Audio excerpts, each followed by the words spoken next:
What's up everyone, welcome back to a new video. Please make sure to like and subscribe down below if you are new. So, for those of you that didn't already know, but I'm sure everybody knows, Mitt Romney is retiring. He was the senator from Utah, and he was elected in 2018 with the help of President Trump. However, this is a race still worth talking about because Republicans, there's like there's a billion candidates here, and we're going to talk about the good, the bad, who I think should be the nominee, and we're also going to discuss some other stuff. But before we get started, we first have to take a look at some polling from the state.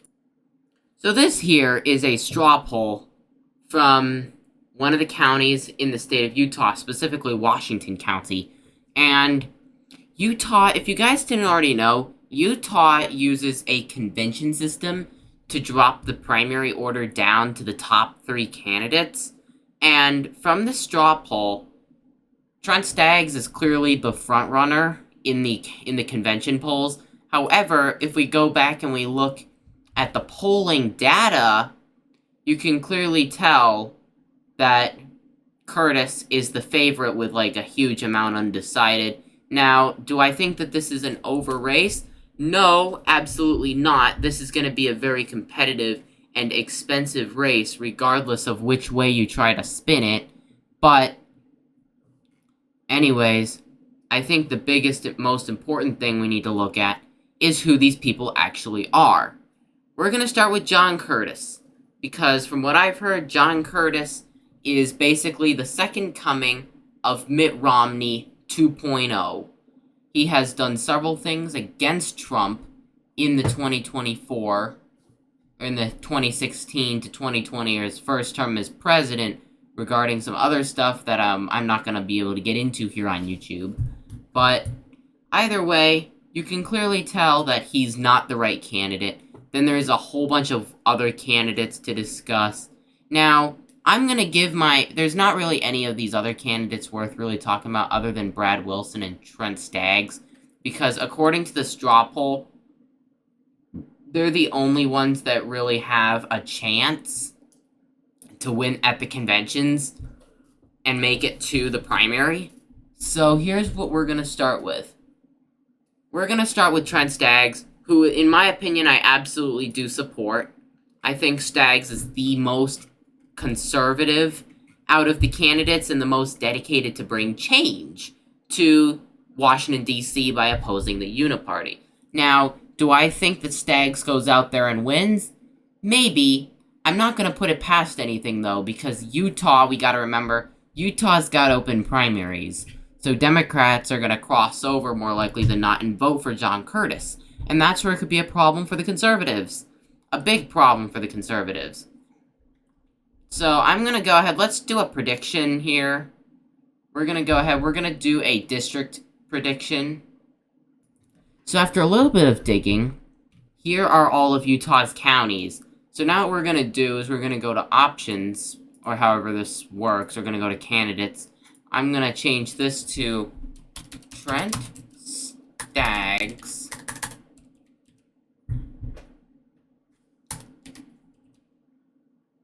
Then we're gonna go John Curtis. And because those are really the only 2 candidates, in my opinion, that have a decent shot. So more likely than not, after looking at the 2018 election results, the counties around Salt Lake City, especially in the 2022 primary, these counties did not go for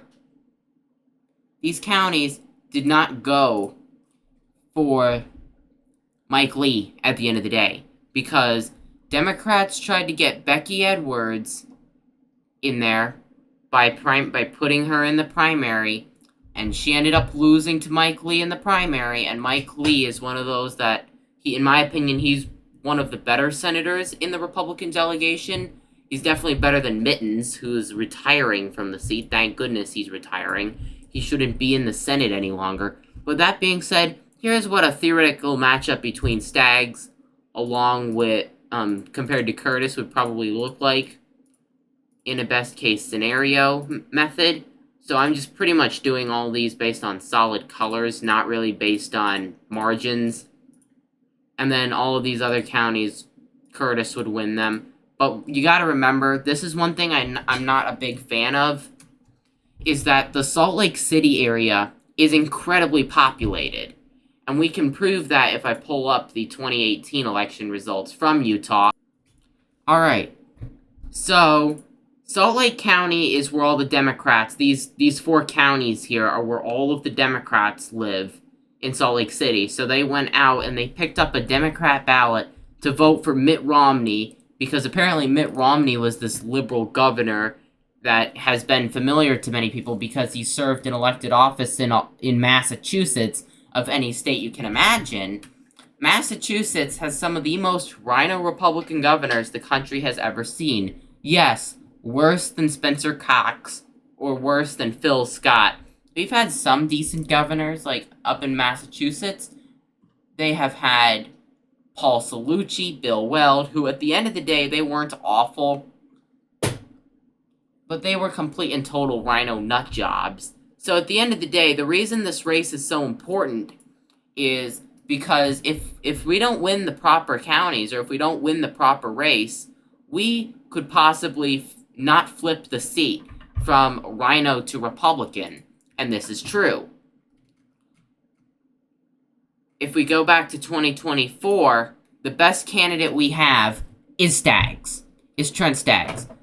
I think that Trent Staggs or Brad Wilson will either get the nominations. I hope John Curtis does not get the nomination. However, I think Democrats are going to try to prop up Curtis. But let's be honest, John Curtis will be as bad or worse. Will be just as bad as Mitt Romney, if not worse than Mitt Romney. So we got to make sure he does not win this seat, because Utah is a safe red state. So what Democrats do, this is something I don't get noticed a lot, but Democrats see they can't get elected in states like Utah. So Democrats tell them to run as a Republican, then go to the Senate, and then they work for the Democrats. That's what Mitt Romney has done, and that's exactly what Curtis would do. Now, this is why we have so many rhinos in the Republican caucus, is because of Democrats pushing these people to run in these safe red states. And then they infiltrate the Republican Party. So all those people saying we need a new party, no, we do not need a new party. We actually need to clean out all of these people in our party, so that way we can move forward, and so that way we can go ahead and win and get proper leadership. So with that being said, thank you so much for watching. Please make sure to like and subscribe down below if you are new. And with that being said, enjoy the rest of your day.